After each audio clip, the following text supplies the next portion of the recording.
Welcome to the next tutorial in GIMP. This is a very quick tutorial, part 1, about changing background color in GIMP.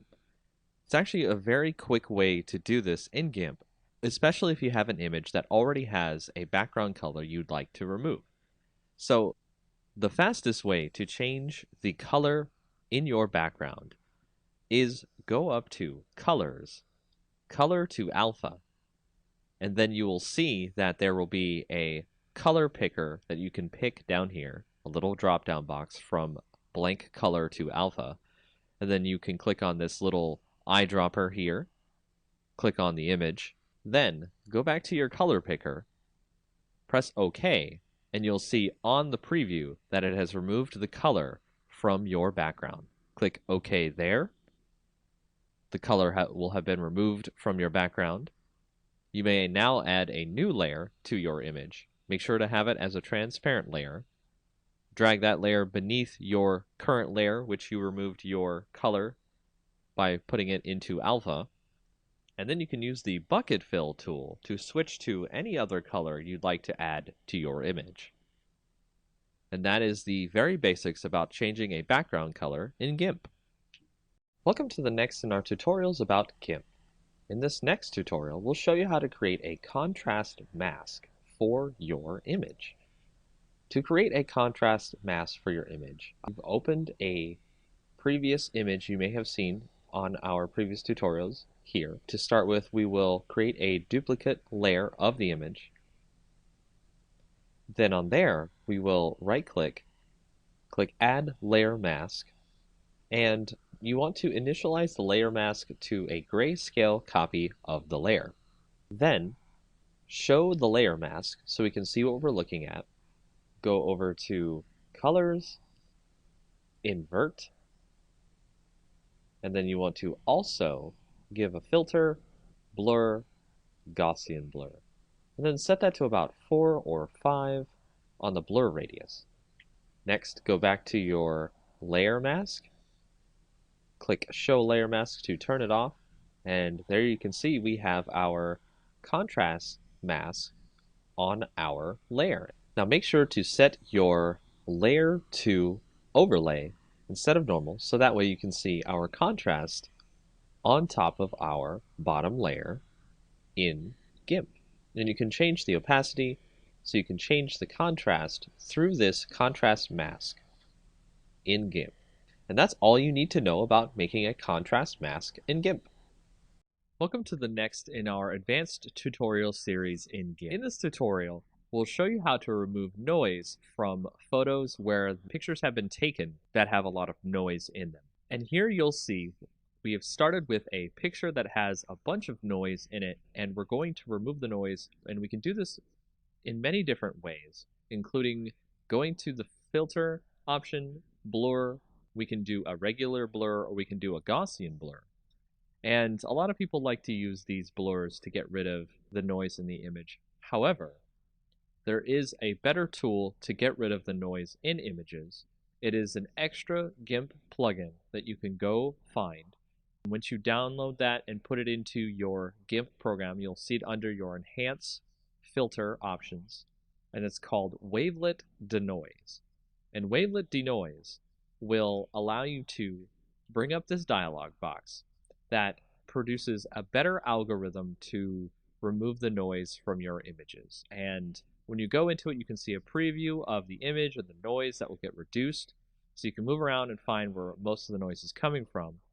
And then you can go down to the thresholds and you can turn up the amount of noise being removed from the image. And you can decide whether or not you want to have more or less detail left in the image. And you can also change how much detail can be conserved when you start applying the denoise filter to the image. And then you hit OK, and you can see that it has reduced a lot of the noise in the image, and you can tweak this as you like. And there are many other different ways you can do this, but this is probably one of the best ways to remove noise from an image to make it look a little bit better to your clients or to any projects you might have in the future. And that is a quick way of how to remove extra kinds of film grain or noise in your images in GIMP. Welcome to the next tutorial in our Advanced GIMP tutorial series. This tutorial will show you about how to use luminosity masks to help you with your photos so that way you can reduce some of the saturation in the colors of your photos or just in general have better control over what you see inside of your photos. To start off, we have an image open here which we're going to use luminosity masks to remove some of the saturation in the photo so we can see more of the mountain behind. So if you go over to the left, you can see we are normally on our layers section here, and we want to create a copy of our original layer, so duplicate layer. And then we want to go over to channels, and you can see what we're going to do here is select our red channel from the rest of our channels here. We want to select all on our image. I'm going to drag the red channel down to the copy down here, and then we will start by creating this one as the L for light, because we're going to save the highlights of the image and we're going to save the shadows of the image. We'll start this by right-clicking on the light part of the image, and we will subtract from selection. Make sure your entire image is still selected. That will select the darker parts of the image. And we will go to select, save to channel.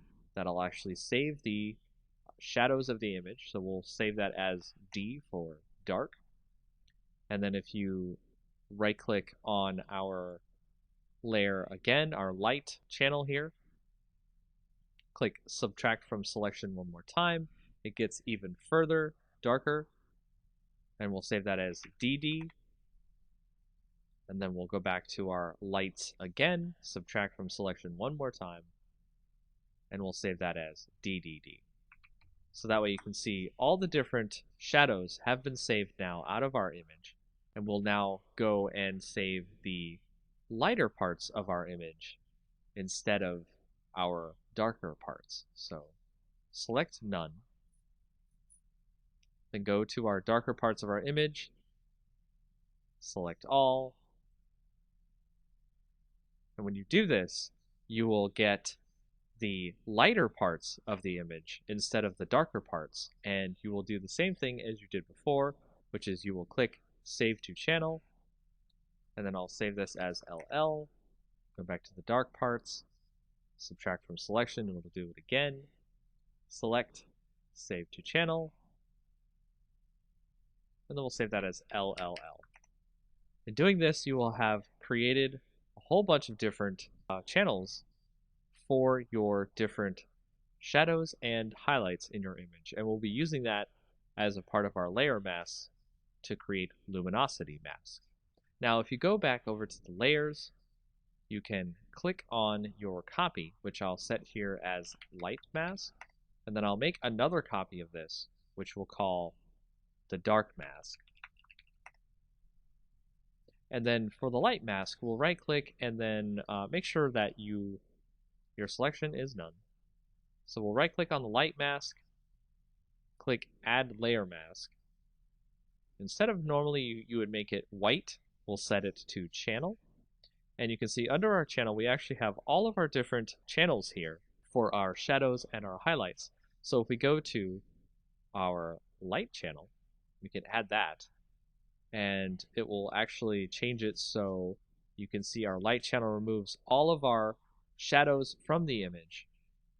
And now we're able to edit the image of our luminosity layer by going to colors and colorize, making sure that our light mask layer is chosen, not the mask itself.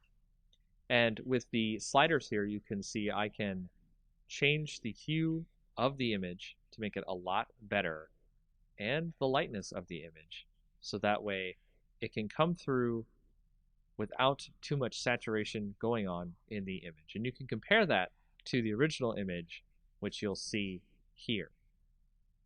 Saturation, removed saturation. And there's a lot more things you can do with luminosity masks in GIMP.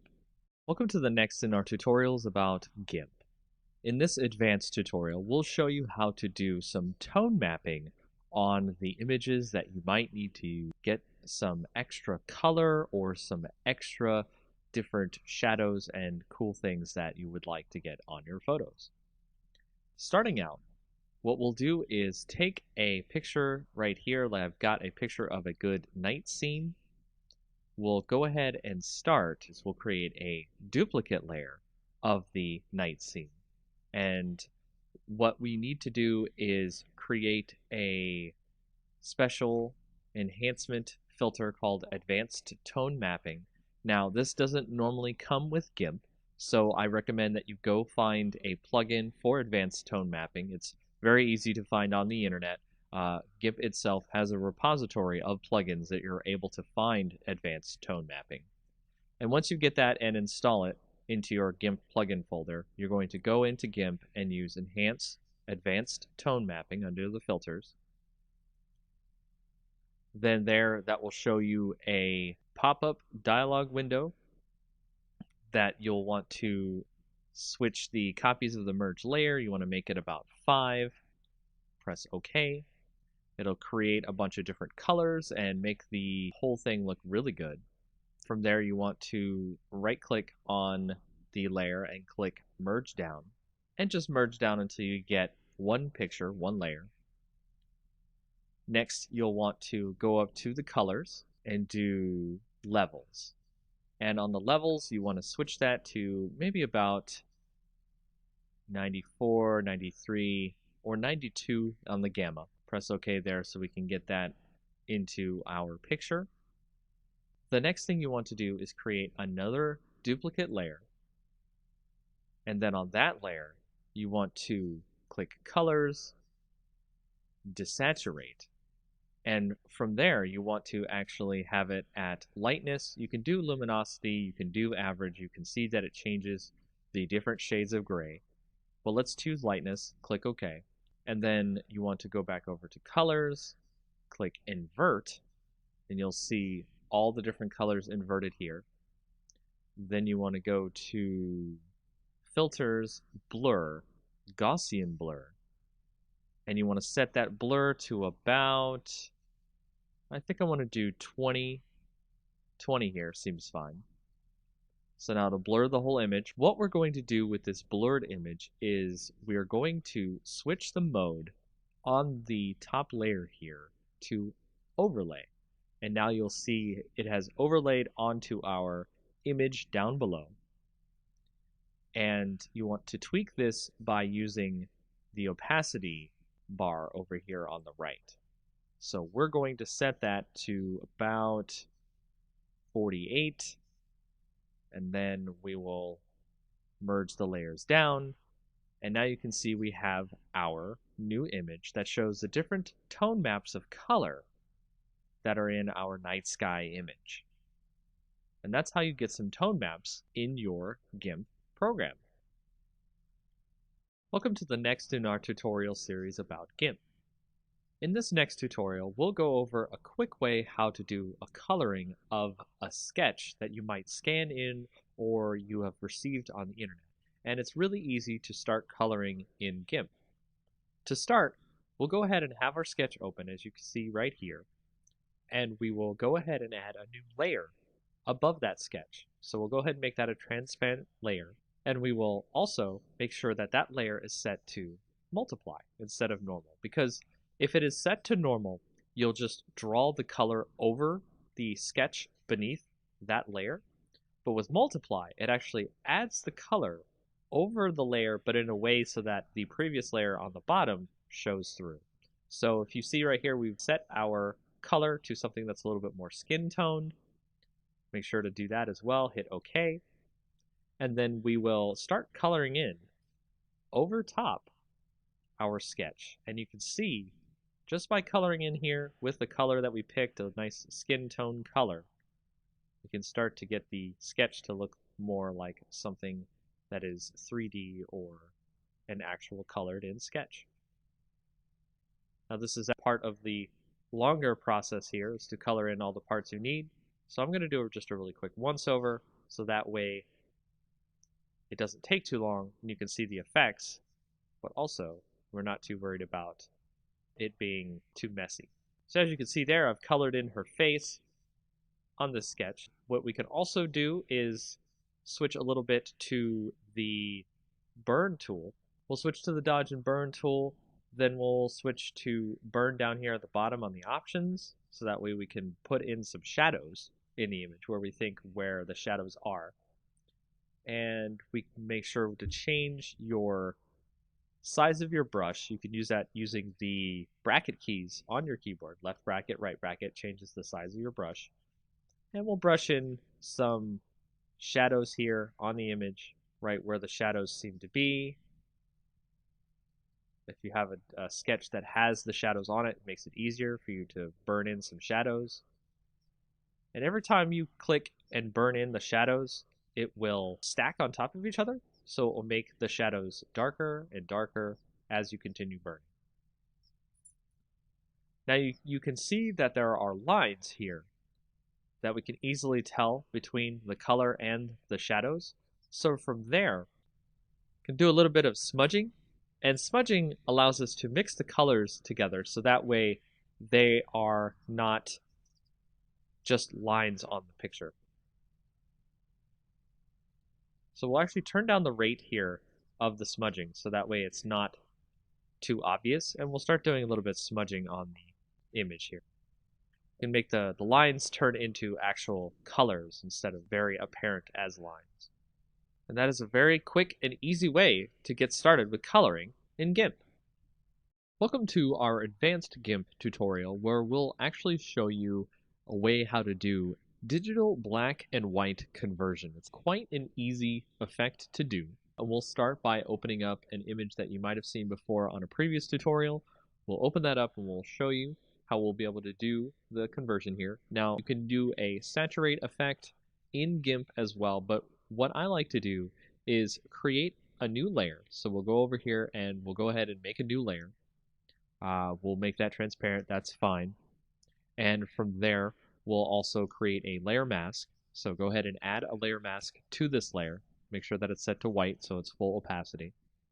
And you want to change this layer's mode to saturation. And by changing this layer's mode to saturation, you'll be able to change the opacity on the saturation on the layer. To get the saturation on the layer, you'll go over to the bucket tool and you will put in black on the actual layer itself. And this will create desaturation of the layer. And you'll be able to see the entire layer is in black and white. Now, you can set the opacity on this so the effect is not that dramatic. So you can have some color, you can have less color, all the way up to 100%. So you can change this as you will, instead of just using the saturation effect, which will be one time only. You can use this to great effect to choose the granular control over the black and white conversion effect. Now what you can also do is with this and having the mask, you can go to the original layer itself, use the scissors tool, and you can pick out parts of the image you want to have in color itself. So if you see here, I have picked out some of the glasses to be in color. And the scissors tool is one of the best tools for this as it tries to find the edges of the glasses on our background layer here. And of course, you could drag each point to make sure it tries to find all of the different parts of the glasses, and then we'll go ahead and click inside to select it. And if we do that and then go back to our layer mask for our saturation layer, we can go in there and we can select the brush tool, make sure it's set to black because we're going to be painting on the layer mask so we can make the color shine through. And you can just start painting in those glasses there and make those glasses show up in actual color compared to the rest of the image. And that's just a very quick way of how to do digital black and white conversion in GIMP. Welcome to the next tutorial in our Photoshop series. We're going to go over a way to create a quick lomography effect. And a lomography effect is a type of effect that you might see on Instagram photos or other types of photos that make it look kind of a hipster-like or retro look. Now, it's very easy to create this look. It's actually extremely fast to create this look in Photoshop. All you have to do is open up a photo. You can see, for example, I have a photo right here. you want to go to Layer, New Adjustment Layer, and Curves. And we're going to make a new Curves layer here. Now I'm going to make the Curves layer called the Lomography effect, which we'll go ahead and type that in. And you can see we've got a nice little layer that goes over our background.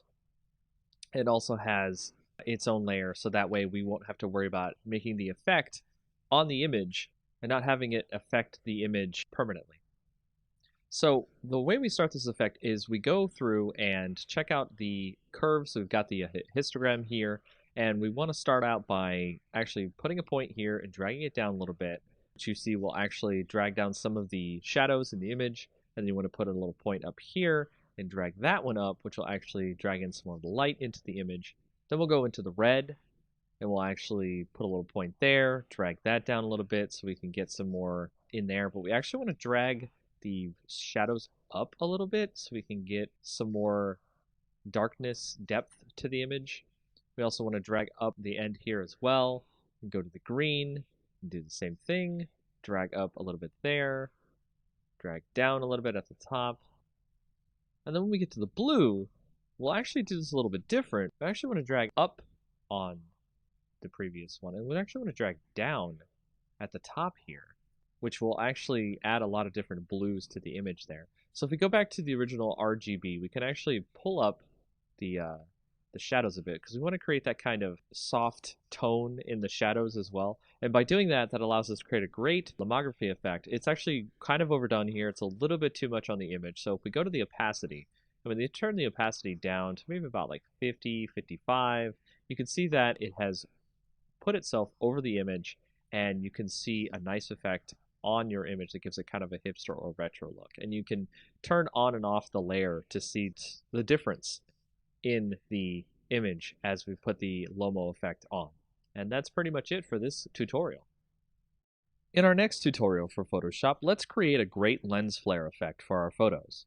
Of course, you could use the lens flare effect in Photoshop, but it usually comes out pretty cheaply made and poorly well done. We'll go make our own effect and have it look great and professional. So we'll take our image of a sunset in the back here and add a new layer to the scene. Then we'll take a brush and make sure the hardness is set to 0, the size to about 300, and then we'll change the color of our brush to white. Next, we'll paint a spot, and then zoom in to the brush effect on our image. We'll add some noise to our effect using Filter, Noise, Add Noise. Use about 3.5% of noise. Make sure it's uniform and monochromatic. And hit OK. The noise is going to prevent the effect from banding if we scale the effect. Now let's duplicate the layer. Through the right-click Duplicate Layer option, or you can use Ctrl-J. We'll name the new layer White, and the old layer Orange.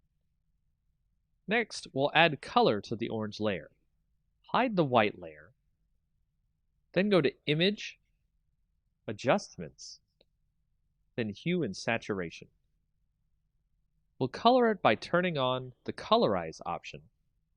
Move the hue over to a nice orange, and the saturation near 100%. You can make it a little lighter or darker if you'd like. Now we'll set the orange layer to a blend mode of screen. Then we'll set the white layer to a blend of linear dodge add. With the orange layer, we're going to free transform. Draw out our orange layer a bit, making sure that the link is selected to keep the ratio. Commit the changes. We'll select both layers, and we can drag it wherever we want. So let's move them over the sun in the image, and then free transform the effect so it's large and covering the sun. Make sure your two images are centered together. Now we have our lens flare effect. If you want to make sure that you don't want to wash out the color in the image, go to the orange layer, set it to screen, and then the white layer to linear dodge add. Change the opacity of the orange layer down to 50% or so. With the white layer, we're doing the trick here, which is the fill opacity rather than the actual opacity. Set that to about 15% or 20%. You can play with the opacity and fill layer here, and also do some transforming and stretching the lens flare effect to hit more parts of the photo. This is a very quick and easy way to generate a lens flare that you have full control over the way it looks on your image. Welcome to our next Photoshop tutorial. This time we'll be doing a great fire text effect.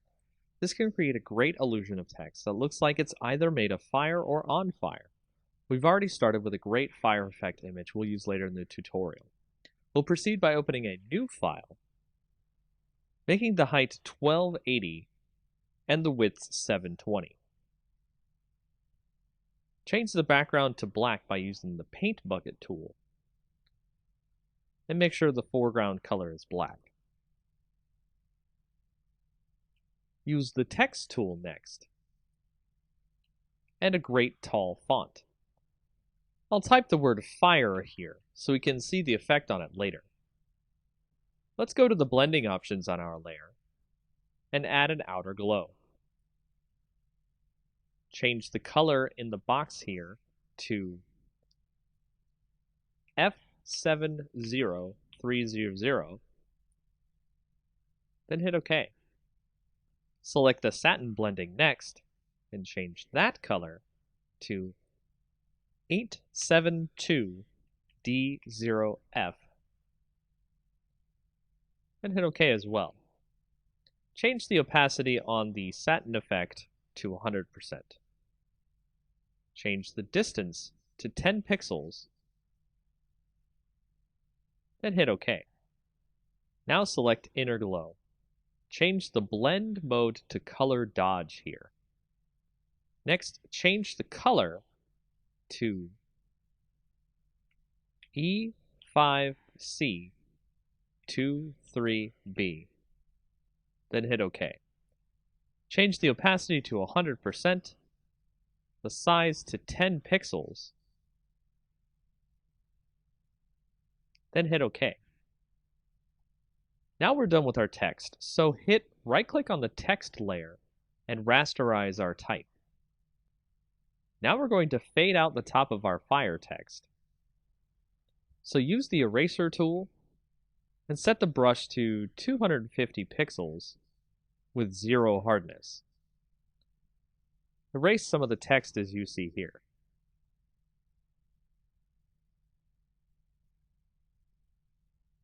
Now we'll go up to Filter, Distort, then Zigzag. Set the amount to 4 and the ridges to 4. Make sure the style is set to Pond Ripples and hit OK. Now we'll select our fire image we've opened and copy that into our text image we're working on. Position the fire image over our text, then we'll switch over to the Channels tab here next to our layers. Hold Ctrl and click the green layer to load a selection of the areas of fire in our image. Head back to the Layers tab, then press Ctrl J to make a copy of the selection we got from the Channels tab. Delete our original fire layer. Here I'll rename the layer Fire Main to stay organized. We'll move the fire around to wherever we like in the image. From here, we'll resize the image to fit over our text, then duplicate the layers so we can make more fire effect on our text. Be sure to resize, rotate, and erase edges of the fire around the text so it looks like the text is on fire realistically. And that's how you do this effect. Welcome to the next tutorial in our Photoshop series. We'll be doing this tutorial about a great neon text effect for your text. It's a simple effect that will make it really fun to add text to your images of brick walls, or nighttime building photos, and more. First, we'll start out with a brick wall image. Any brick wall image will do, as we will put our text over it and make it glow. Let's add some text now to the image and write neon, probably in a cursive font of some kind. Make sure the font size is large enough to fit into the middle of the image. Next, we'll add a hue and saturation layer to the image, so select the background layer, then go to Layer, click New Adjustment Layer, and then Hue and Saturation. Set the saturation to pretty low, and the lightness as well, but not too dark. We want it to be bright enough that we can see the brick wall. Next, create a new layer which we'll call Clouds. You could do this, of course, by clicking the New Layer button at the bottom, which looks like a new page. Here we'll add clouds to the layer by clicking Filter, then Render, then Clouds. Create a black layer mask on that cloud layer by Alt-clicking the New Layer Mask button. Make sure your clouds layer is set to divide on the layer mode here. Let's use our brush tool here to uncover some clouds. Set the foreground color to white. Make sure the layer mask is selected. And set the opacity of our brush to about 50%. Make sure your brush hardness is also 0% as well. Once that's done, uncover some clouds behind the neon word.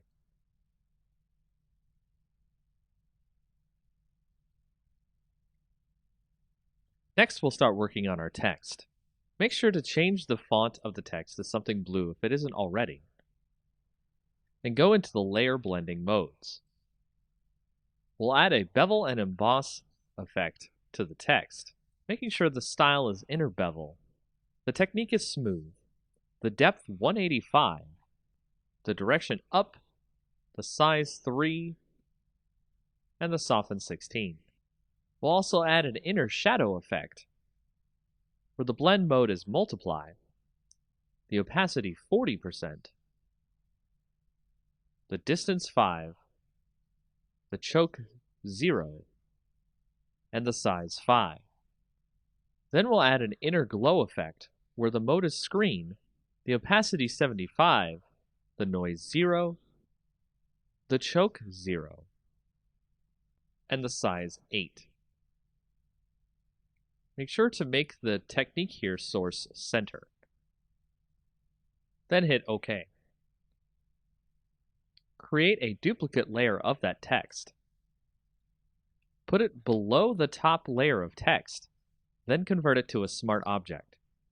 Add a Gaussian filter using the Filter dropdown, Blur, then Gaussian Blur. Set the radius to about 11 pixels.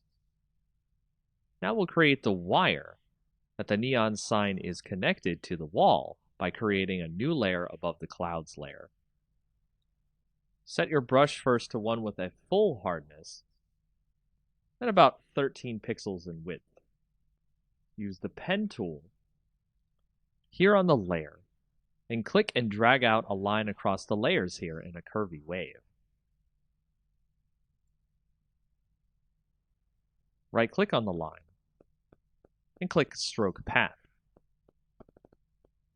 Make sure the Simulate Pressure option is turned on. Right-click the path, then click Delete Path.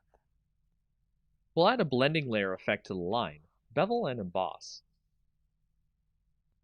Make sure that the depth is 245, size 0, and soften 3. Lastly, we'll add a more soft blue glow to the clouds in another layer. Add another layer on top of this layer, then switch to a soft brush with no hardness, with the size close to the size of our letters. Set the opacity to about 63%. Brush in some blue. Set the layer blending to soft light. And there you have it. Our neon sign is complete. Welcome back to our next tutorial in Photoshop, where we'll go over how to do a double exposure effect. A double exposure effect is how we'll blend two images together to make an interesting art project pop. Perhaps your client or project will want you to create some striking images here, and doing so through Photoshop, You will definitely wow the viewer of this image. Starting out, let's pick two images that we want to blend together. Here I'll blend an image of a beach ball with an orange.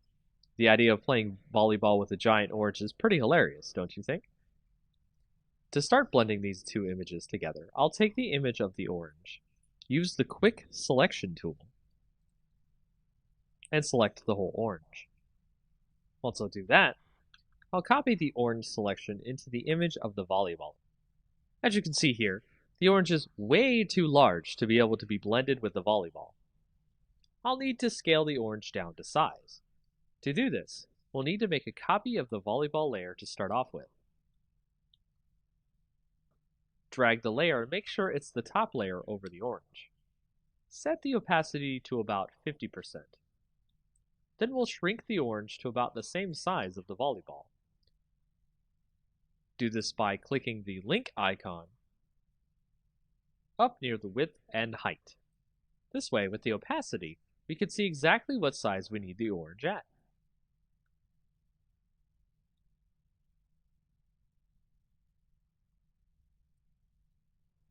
Apply the transformation when done. Next, we'll create a layer mask by clicking on the orange. Control-click the image to select all. Then move to the volleyball layer and click the New Mask button at the bottom. Once we have that mask, we'll make a copy of the orange layer and then make a black mask of that layer by holding the Alt key and clicking New Mask. Using the Quick Selection tool, we can select the parts of the volleyball we want to erase.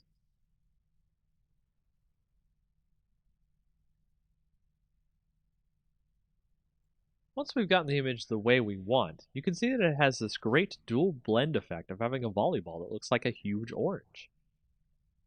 Make sure to leave on the background for the largest effect of showing off the volleyball orange in the scene.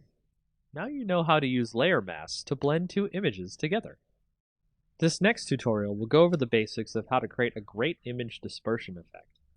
This effect is great because it looks like the image is being torn apart, but in a way that looks realistic and graphically amazing. Let's learn how to do this together. I've opened up an image of a man here. First, I'll start by creating a duplicate layer of the man in the background. Then I'll lasso over the man in the background layer.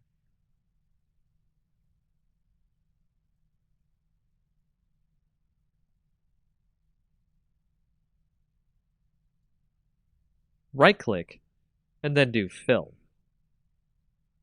Make sure it's set to Content Aware, and it will let you fill in the background over the original man in the picture. We'll then select the entire model by using the Quick Selection tool.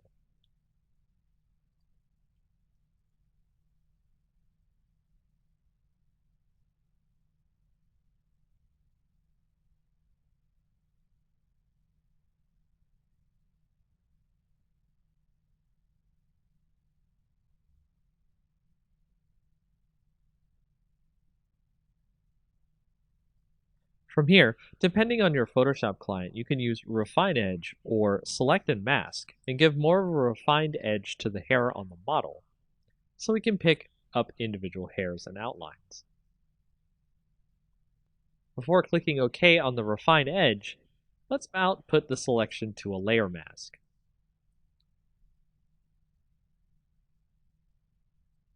Now you can see the model is on a separate background. Let's duplicate the layer now. Then apply the mask we made from the previous layer. I'll rename this layer to the dispersion effect. Then I'll make a duplicate of this layer and rename it to man. Now I'll select the dispersion layer, then select filter, then liquefy. Next, I'll warp the model using the forward warp tool so we can make sure we can have a nice canvas for our effect later. This will determine the size of the dispersion effect. Take your time with the liquefy, then when you think you're done, hit OK.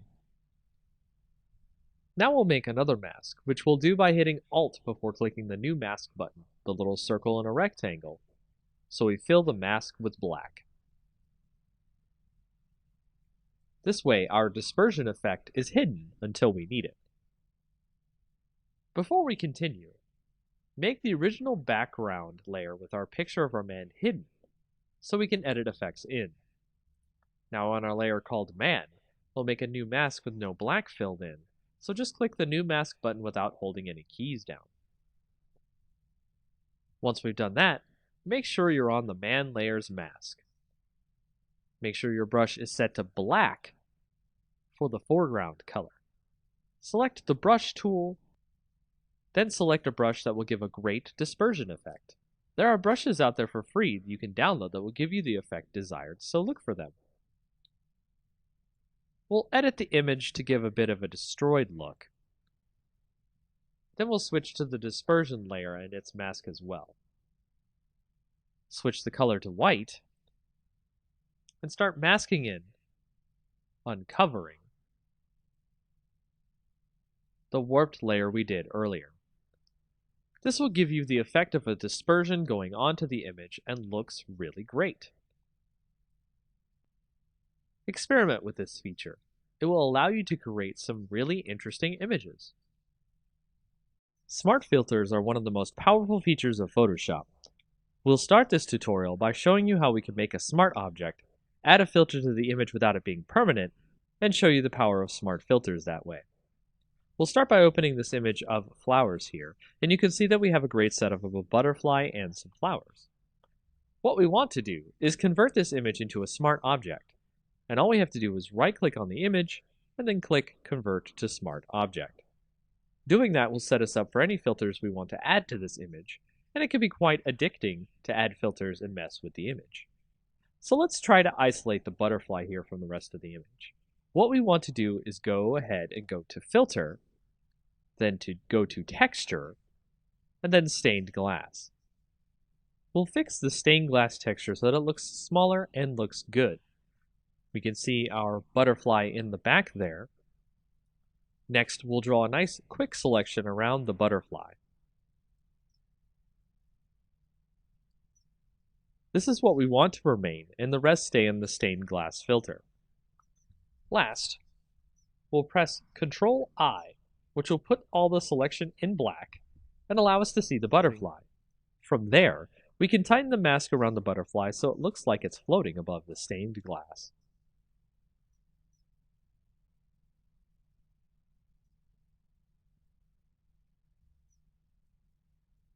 And that's just the basics with what you can do with smart filters. Easy, simple to use, and you don't have to worry about them permanently editing the image this way. Welcome to our next introductory tutorial for Photoshop. Today's topic is about the healing brush and the spot healing brush. We'll be using it to show you how you can touch up blemishes on a photo. This is great for touching up photos of friends, family, and other things you need to make look good. We'll start by taking a photo of someone having blemishes on their face and opening it in Photoshop. Doing this will allow us to have something to work with to show off the healing brush. If we select the healing brush here on the left, with the nice bandage icon on it, you can see that we have options up at the top. Sampled is what you normally want to use for your restoration of your faces and such in your blemished images. Using this, we'll hold the Alt key and click on a spot we want to use as a basis for healing the image. Once we've done that, we'll heal a spot here, and you can see that the brush has figured out what to use nearby to make the healing effect of the brush take place. If we continue, we can remove all the blemishes, and it's a pretty amazing tool. Another way we can do this is, of course, with our spot healing brush, which will do something akin to the selection tool and automatically come up with what you want to heal. At the top are our options. We can do proximity match, which will use what's around the spot you want to heal to fix, create texture, which will create a mix of textures from around the image and is generally not good for face touch-ups. Content aware will try to guess based on what's on the layer itself and what seems appropriate here. Proximity match is actually one of the best options, and you'll see that it tries to fit the fixes in where it can. So be careful with your healing and have fun making faces and other things look great. Welcome to our fourth tutorial in our advanced series. This time, we're going to go with a more exercise-focused approach to help you get more acquainted with what a client wants and needs for their projects. Today's exercise, creating web banner ads for a client. There are many sizes that a client needs for their projects, and when doing web banner ads, you may need to do all or some of them.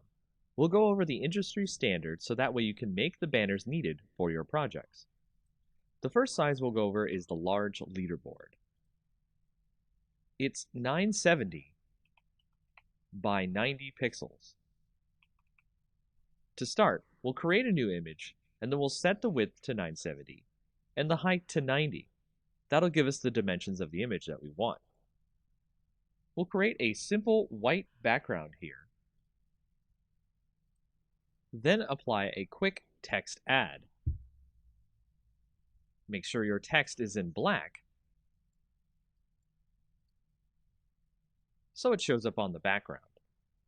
Write 10 apples for $3.99. To center the text on the banner, go to Select All, then hit the Center Layer option just below the main menu here.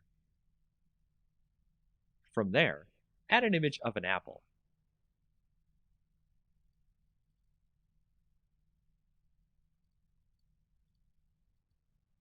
Here I've added a quick image of an apple I found on the net to both sides of the banner to give it more of a friendly look.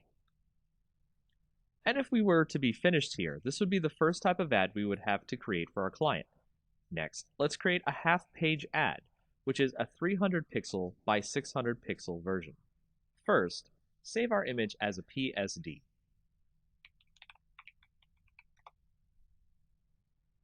Now, change our image to a 300 by 600 canvas. Go to Image, Canvas Size, and change the inches drop-down to pixels. Here, type in 300 width, 600 height. You'll notice our apples and text is now strangely off screen, and our background isn't fully white. We'll fix all of that and show you how to continue to make other sizes of ads. If you notice, the apple images aren't exactly gone. They're just off screen to the image's canvas. Let's bring those apples back to the top and bottoms of our image now. Then, let's use the paint bucket icon on the left and fill in our white background again.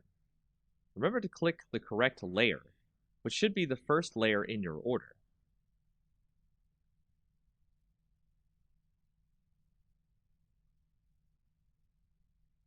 If it helps, name your layers so that you can remember which is which. Now that we have our white background again, what about our text? For that, let us change the spacing by pressing Enter on certain parts of the text.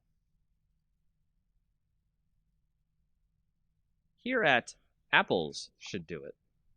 Move the text onto the canvas.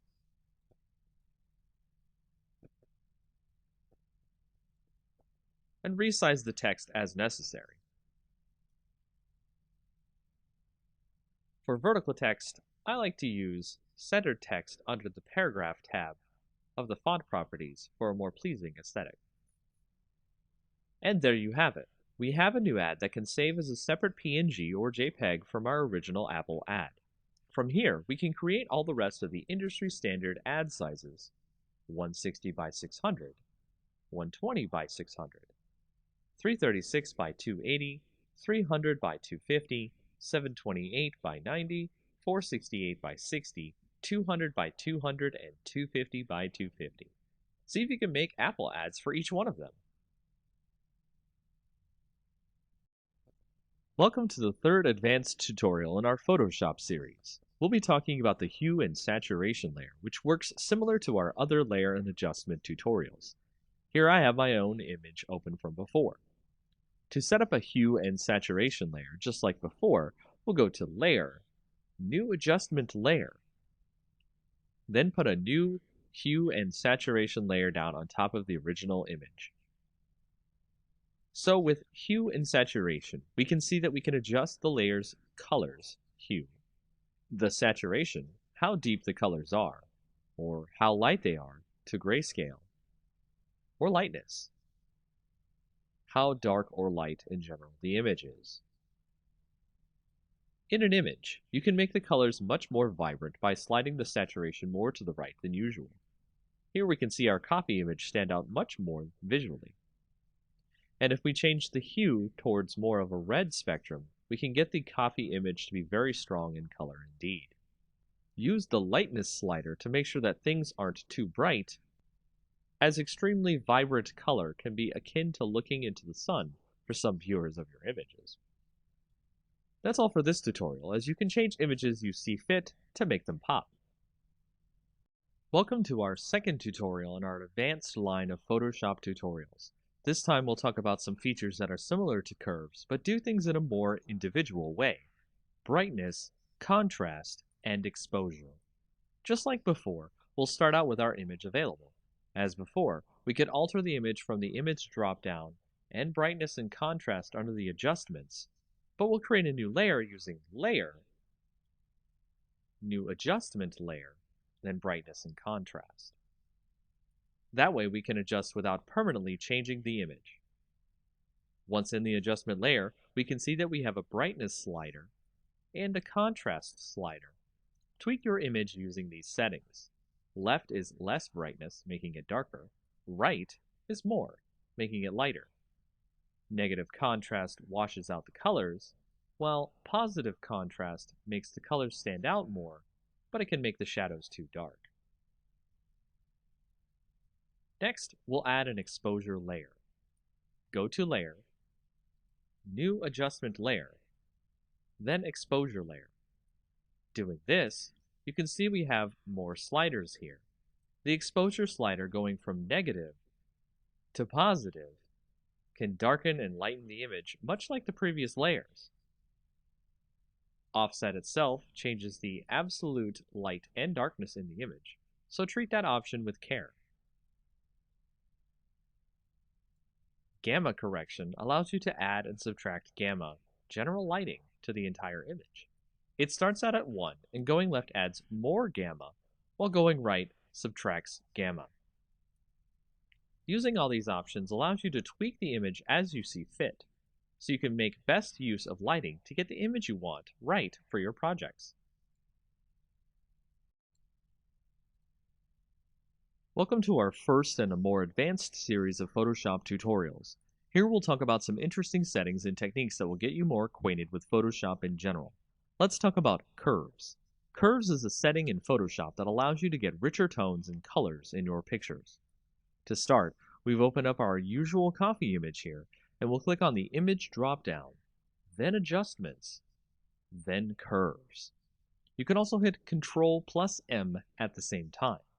Doing this will open the Curves window, which looks like a neat graph chart. In the middle, you should be seeing a line going from the bottom left to the top right.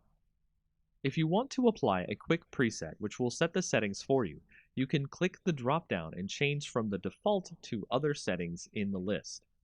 Setting the color preset to color negative changes some things here, which we'll explain. As you can see, the individual values on the chart have changed. The original black line is still the same, but each individual color has changed. This is a permanent way to change the values of the image, but if we wanted to make it something a little less permanent and tweak the settings as we edit our image, we can make a new layer by going to Layer, New Adjustment Layer, and then Curves. This will allow us to have our own layer that we can edit the properties of in the Properties window. So over here in our Properties window, you can see that we can edit our curves just like the image edit we were doing before, but it is not permanent as we can hide or unhide the layer using the I button next to the layer. So the main thing to take away from curves is reading the histogram and placing points. We can place points on the histogram so we can change the color changes anywhere in the image, based on the dark spots or the lighter spots of the image. As you can see on our image, the shadows and highlights of our image aren't very great, so we can edit our colors without much interference. So if we put one point in the middle, one point on the end, and one point on the beginning, we can change the colors and alter them in subtle or more advanced ways. Curves help out many Photoshop users with images that have bad contrast or bad lighting. Use curves next time you have an image that needs tweaking. It's one of the most powerful tools in Photoshop's arsenal. One of the best ways to make a stunning image that allows the viewer to get the message and the image tied together in a beautiful way are quote images. These are the type of images that you see with words overlaid or cut out of the image to make it look more like art than just text on an image.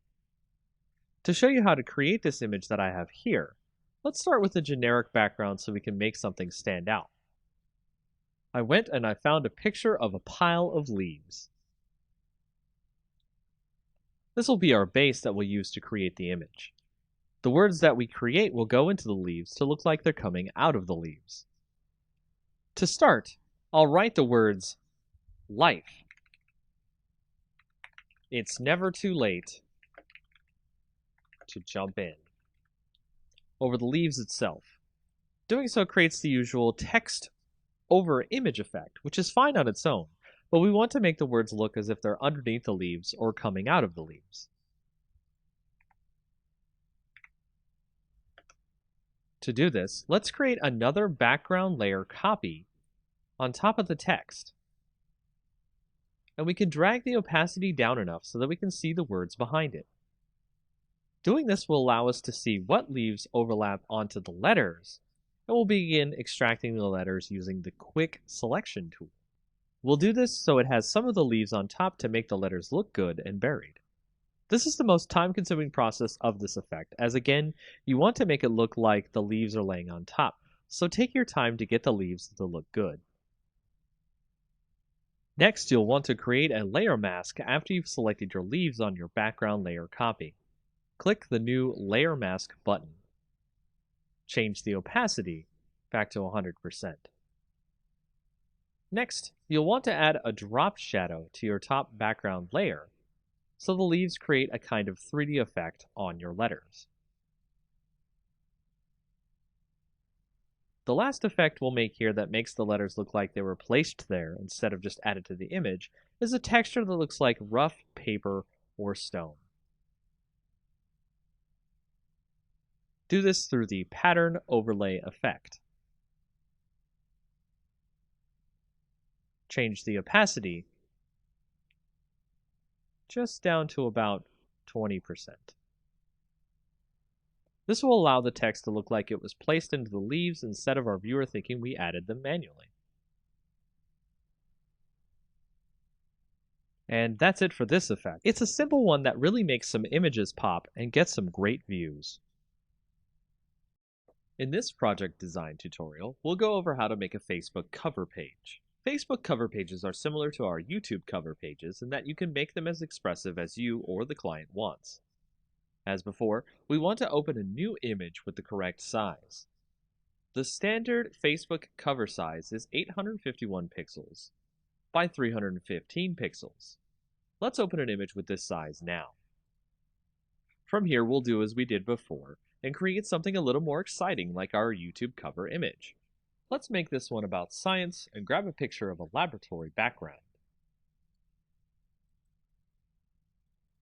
Make sure if you use images, you get them from approved sources. No one wants to use copyrighted images in someone else's project.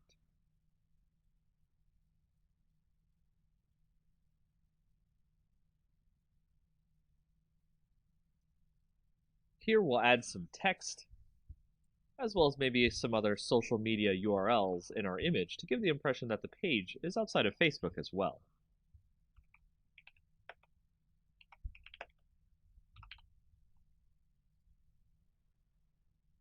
Once you've got the look right, it's just as simple as a YouTube cover page. One more thing, if you want to get the ratios right for mobile, make an image that is 640 pixels wide by 360 pixels tall. After that, it's really easy to make more cover pages as you see fit, as well as make sure to save everything as a PSD, so you can edit the cover page in case there's errors. Facebook also accepts PNGs for cover pages, so don't worry about compatibility too much. In our next project design tutorial, we'll go over how to make a Facebook ad.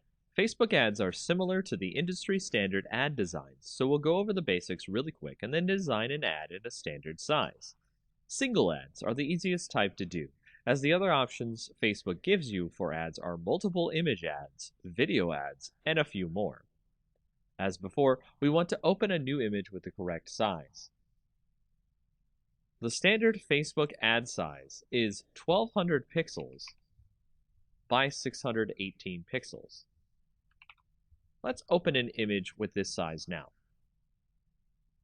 From here, we'll create an image that really pops for our audience. Let's say we're creating an image for a seafood company. Let's go grab an image of some great lobster dinner. On top of that, you want to make the image have something that stands out for your audience. So adding some text that implies the dinner is irreplaceable or you can't find it anywhere else is to create that type of rarity that clients want their products to have.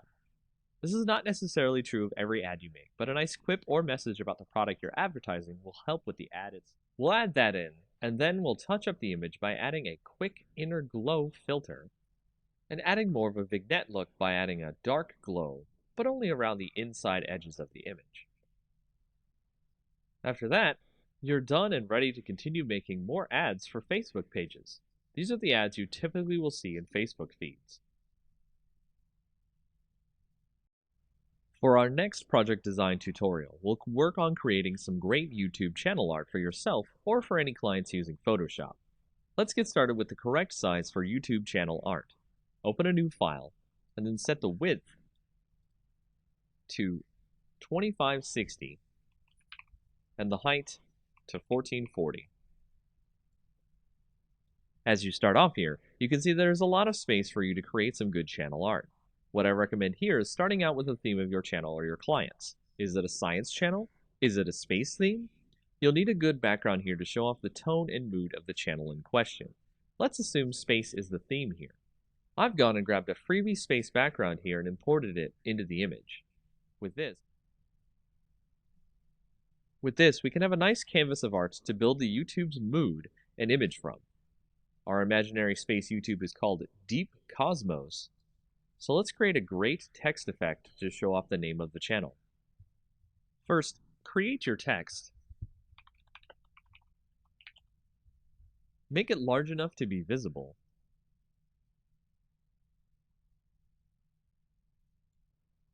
Then set the color by clicking the color part of the properties window and clicking a part of the image. Then we'll go into the layer blending option, give it a stroke, then click an inner glow effect. I've also used a different font here to give more of a unique look here. The type of font is up to you. I also recommend stacking the text on the right, so the rest of the art can breathe and show off the theme for the channel. Add more text in a readable font, probably not cursive, for what the channel is used for, space exploration.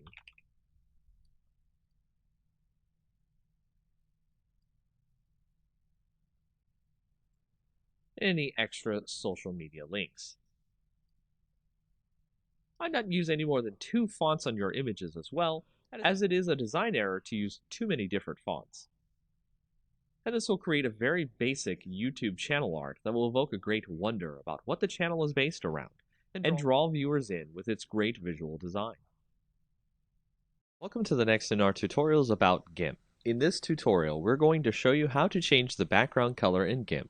This will be part 2 of our tutorials showing you how to change the background color. Another way you can change the background color in GIMP that is quite easy is go to your image, right-click, add an alpha channel if it doesn't have one already, and then from there you want to use the fuzzy select tool to select the part of the image you would like to delete to give ourselves a transparency.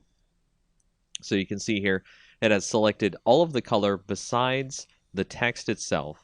And if we were to continue from here, it would actually get rid of the background except for the other colors that we need to get rid of inside of the letters.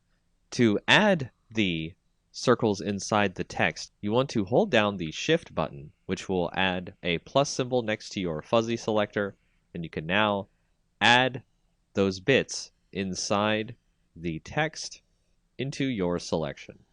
And doing so will allow you to delete all the parts of the image you want to get your alpha channel. So once you're finished there, just hit delete on your keyboard, and you'll see the background is now fully removed. And just like before, you can add a new layer with a transparency, put that below your current layer, and add a new color to your image by using the bucket fill tool. And that's another way about changing background color in GIMP. Welcome to our next tutorial in GIMP. Now, in our previous tutorials of GIMP, you may have asked yourself, how do I install those scripts, plugins, and brushes that I see on the internet for GIMP? For example, we actually had a filter earlier that we used called the Advanced Tone Mapping, and we actually had to install that into our GIMP plugins folder, and the wavelet denoise we also had to install. So how do you do that? Well, once you find the plugin of your choice, for example, when we had to get wavelet denoise, you can go into your folders for GIMP, usually under Program Files, GIMP 2, and then you'll see the different folders you have for GIMP. If you go into the lib folder, then go into GIMP, then go to 2.0 or whatever the version is, you will find the plugins folder. And this is the folder you will want to bring any plugins that are exe files that GIMP uses as extra plugins for its program.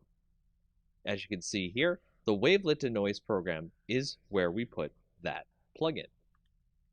For other different things you want to put in your GIMP program, you go to the Share folder, the GIMP folder inside there, the version folder inside there, and then you can see that there are brushes folders, scripts folders, and various other folders you can bring extra things into GIMP to use for your projects.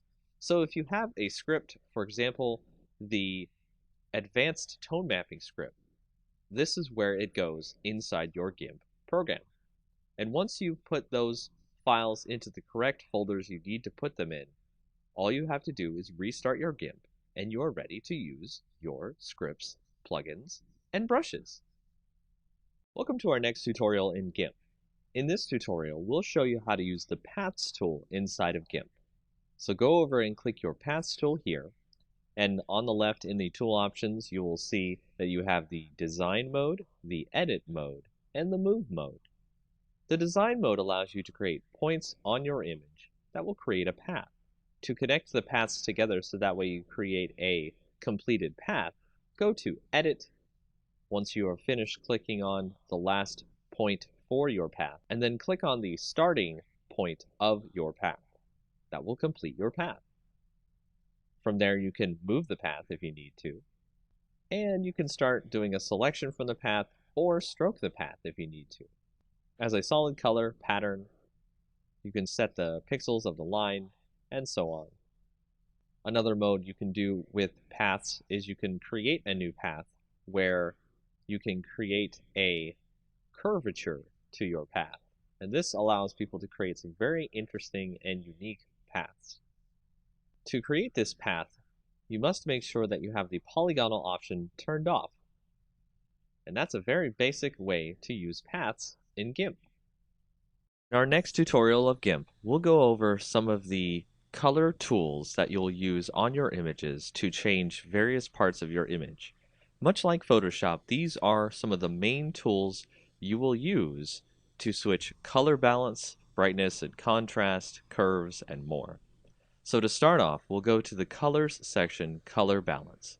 This is probably the main tool many people use to change the actual color in the image to something that they think is much more appropriate for the image in general. And as you can see, we can change these values to increase more of the color that we want to add to the image or subtract the color. And we can change the shadows, the midtones, and the highlights of the image. The next tool is hue saturation, which allows us to change overall the hue colors that are added to our image. So we can make it a green or a pink or what have you. We can change the lightness of the image, how much extra light is in the image, or if there's more shadows. And we can add more saturation of color to the image or make it more toward grayscale. With the colorize option, we can do this in a more direct way, where it adds the color directly over all of the image. And of course, you can do this with the saturation and the lightness as well. With the brightness contrast, we can change the brightness to be less on the image, the contrast to be more, and vice versa. With the threshold, we can change what the image sees in terms of darkness or light. And for this, I would recommend using a layer mask so you can have something to blend over the image itself instead of leaving this as its own layer. With levels, we can go in and change the gamma on the image, so we can reduce the gamma, make it darker, or add more gamma to make it lighter. With the curves, this is much like Photoshop, where you have a histogram, and you can set the points on the curves to drag down the shadows, increase the highlights, and change the way the image looks on a very granular basis. If you go to posterize, it creates an image that reduces its colors into various channels of colors. You don't see many colors if you go lower on the posterize levels. That looks like it was created in older graphics editors. If you go to desaturate, we've been using this in a lot of our previous tutorials where we can desaturate by removing the colors from the image, and we can choose based on luminosity, the average, or the lightness in the image. And that is just a quick overview of all the different color tools you could use in GIMP. In our next tutorial in GIMP, we're going to show you what some of the blur filters can do to our images and add extra cool effects that might not be available elsewhere. We'll start by using our blur, Gaussian blur, motion blur, and pixelize blur filters, and that way you can see all the neat types of things you can do with your image. As you can see, we started with a bunch of duplicate layers of our original image and renamed them to blur, Gaussian blur, motion blur, and pixelize. From there, we can select our blur layer, turn that visibility on, and then go up to the filters, blur, and then blur. And it'll add a subtle blur effect to the image. You can see it on here. It's now much different from the original image. The details have been lost.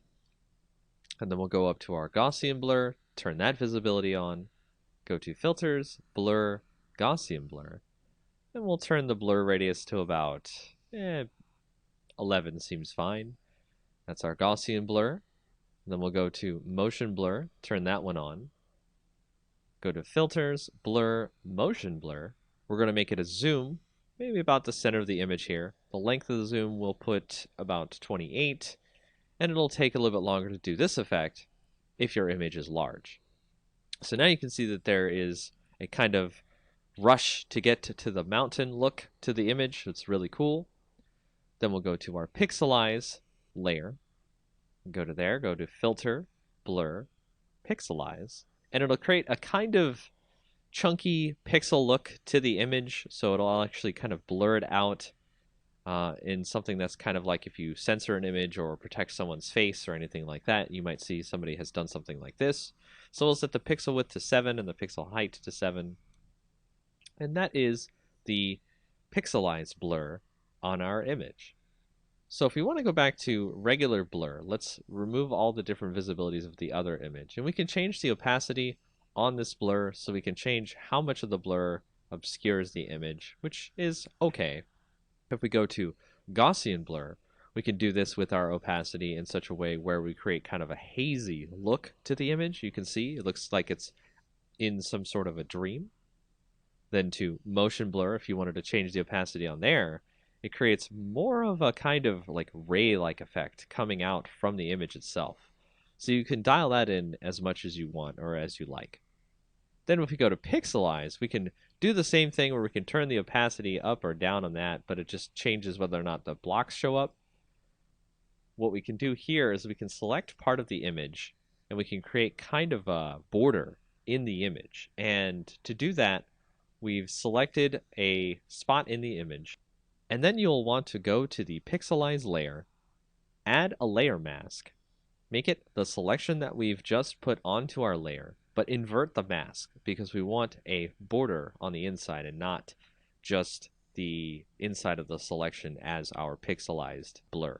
And then click add, and you can see now on the edges of the image, if you right click, select none, you can see on the edges of the image there's a nice pixelized border. And that's an intro to some of the different blur filters in GIMP. Welcome to our next tutorial in GIMP. We'll go over more tools that have been used in GIMP to create different effects in your image. The tools we'll go over for this part of our tutorial will include the clone tool, the healing tool, the perspective clone tool, the blur and sharpen tool, the smudge tool, and the dodge and burn tool. Starting out with the clone tool, if you go to our image that you see here, it will not let you do anything with the brush until you hold down Control, click a source on the image, and then it'll use that source when you decide to paint on your image, thus duplicating the image as you paint over it. The next tool, the healing tool, allows you to heal parts of the image much like in Photoshop when you want to fix parts of your image that have blemishes on them or other various problems. Much like the clone tool, you have to set a part of the image that you would like to use as the basis for healing the rest of the image. And as we start moving through our image, it'll try to heal the image based on what's around it, as opposed to the previous clone part where it just copied whatever it was using the source as. For the perspective clone tool, we can modify the perspective of our image, not in a permanent way, but in a way that GIMP will use when we decide to clone the rest of the image later. By going to the perspective clone option in the tool options, we can now set a source that we'd like to clone from, say this corner up here where the perspective will be changed, and we can paint that into our image. And as you can see, the perspective of the image in the upper left is now in our bottom right at a very different perspective. The next tool, blur and sharpen tool, we can set to blur. And then on our image, we can start blurring out parts of the image as we need to.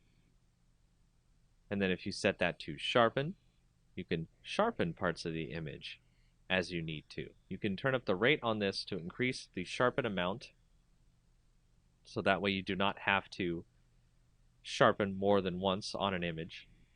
If you go to the smudge tool, this will use the colors around it and smudge them together so they become more of a blur with all the colors that are included when you start smudging.